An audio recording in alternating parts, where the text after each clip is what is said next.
अस्सलाम वालेकुम नाजरीन ग्रामी, वीडियो में बात करेंगे कि पाक आर्मी ने एक और काम सर अंजाम देने का जिम्मा अपने सर उठा लिया है, क्योंकि गवर्नमेंट ऑफ पाकिस्तान ने इस बात का फैसला किया है कि PIA को पाक आर्मी पाक फजाइया के अफसरान चलाएंगे। नाजरीन, इस हवाले से खबर देंगे आपको और वीडियो में ये भी बताएंगे कि किस किस इंसान ने PIA को कितना कितना खाया। पाक आर्मी इन तमाम बदमाशिया से पैसे लेकर दोबारा मुल्की खजाने में डालने वाली है। वीडियो जानने से पहले छोटी सी गुजारिश है कि चैनल को सब्सक्राइब करें, घंटी के निशान को दबाएं ताकि हर लेटेस्ट न्यूज आप तक सबसे पहले पहुंच पाए। नाजरीन ग्रामी, इमरान खान की जेर सदारत आला सतह का इजलास मुनक्कद किया गया। हुकूमत पाकिस्तान ने इंटरनेशनल एयरलाइन PIA का इंतजामी कंट्रोल पाक फजाइया के हवाले कर दिया। पाक फजाइया के बावर्दी अफसरान अगले 3 से 4 साल तक PIA को चलाएंगे। हुकूमत की जानिब से ये कदम एयर मार्शल अरशद मलिक के PIA में बेहतरीन काम की वजह से उठाया गया है। वजीर आजम इमरान खान ने एक हाई लेवल मीटिंग की सदारत की, जिसमें army chief general Qamar Javed Bajwa, air chief marshal Mujahid Anwar Khan समेत अहम वज़रा ने शिरकत की। इस इजलास के दौरान PIA का कंट्रोल पाक फजाइया को देने की मंजूरी दी गई।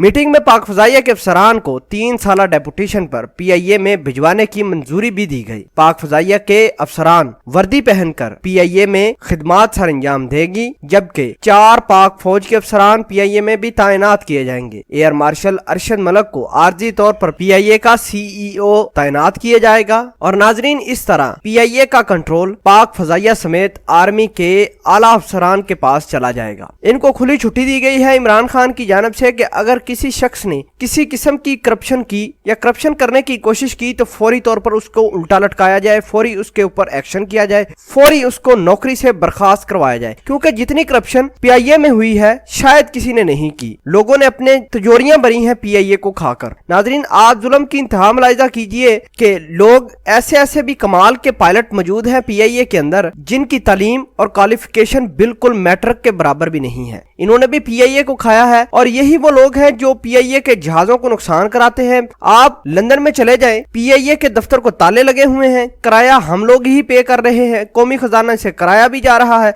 लेकिन उधर अमला मौजूद नहीं। लोग खवार होकर रह गए हैं। मुशाहिद हुसैन सैयद ने अपने जितने भी फैमिली मेंबर थे उनको सबको PIA में लगा दिया और इस तरह PIA का बेड़ा गर्क मजीद तर होता गया। अब ये आर्मी के पास चला गया है, एयरफोर्स के पास चला गया है। तो उम्मीद ये जाहिर की जा रही है कि जितने भी इसमें बदमाशिया लोग हैं उनके खिलाफ क्रैकडाउन होगा, उनको कैफरे किरदार पर भी पहुंचाया जाएगा और जो बोगस तरीके से भर्ती होकर PIA को नुकसान पहुंचा रहे हैं इंशाल्लाह उनकी छुट्टी होगी। पाक आर्मी ने फुल कंट्रोल हासिल कर लिया है और ये बदमाशिया जिन्होंने मुल्क पाकिस्तान के खजाने को चूना लगाया है उनका खात्मा होने जा रहा है। नाजरीन, PIA का कंट्रोल आर्मी के पास जा रहा है। क्या आर्मी और एयरफोर्स करप्शन के इस जीन को काबू कर पाएंगे या नहीं? क्या बदमाशिया को उल्टा लटका पाएंगे या नहीं? कमेंट सेक्शन में अपना इजहार ख्याल जरूर पोस्ट कीजिएगा। जज़ाकल्लाह।